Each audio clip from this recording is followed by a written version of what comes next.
Terima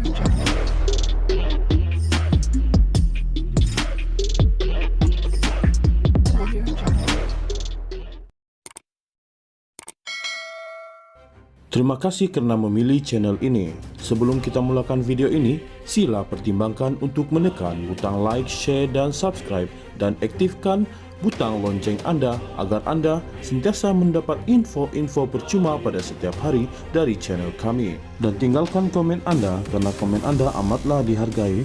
Terima kasih.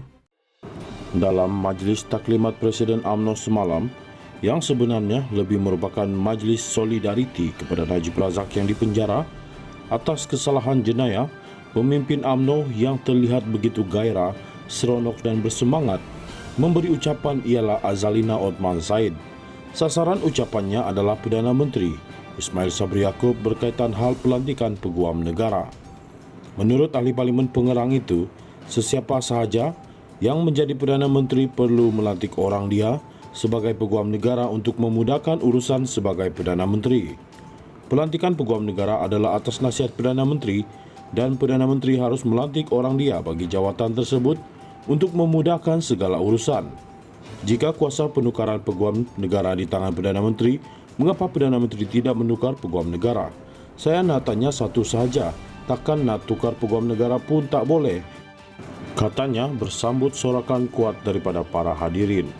Dengan menyebut perkara demikian, walaupun tidak menyebut nama, adalah jelas dan tidak diragui lagi bahawa Azalina telah menghentam Ismail Sabri secara terbuka.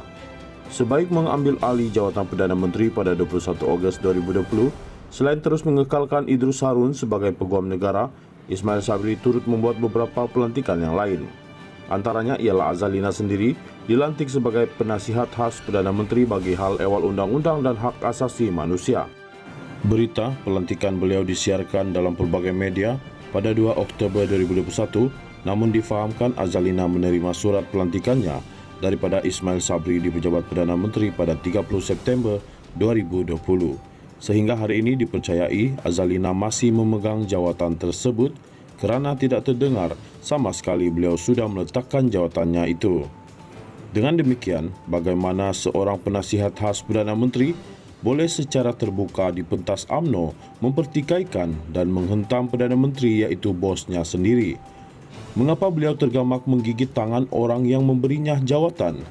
Jika beliau mempertikaikan Perdana Menteri kerana tidak menukar Peguam Negara, bagaimana dengan dirinya sendiri sebagai penasihat khas Perdana Menteri tapi menghentam Perdana Menteri? Bukankah kelakuan beliau itu adalah seburuk-buruk perangai sebagai manusia?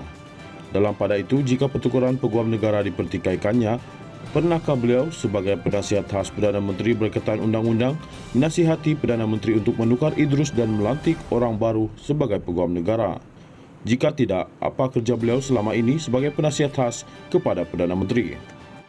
Pernahkah kita juga mendengar Azalina melalui jawatannya itu melakukan sesuatu kerja yang lain yang bermanfaat untuk rakyat? Adakah hanya makan gaji buta saja? Dan terlanjur, beliau telah menunjukkan perlakuan serta perangai sedemikian rupa.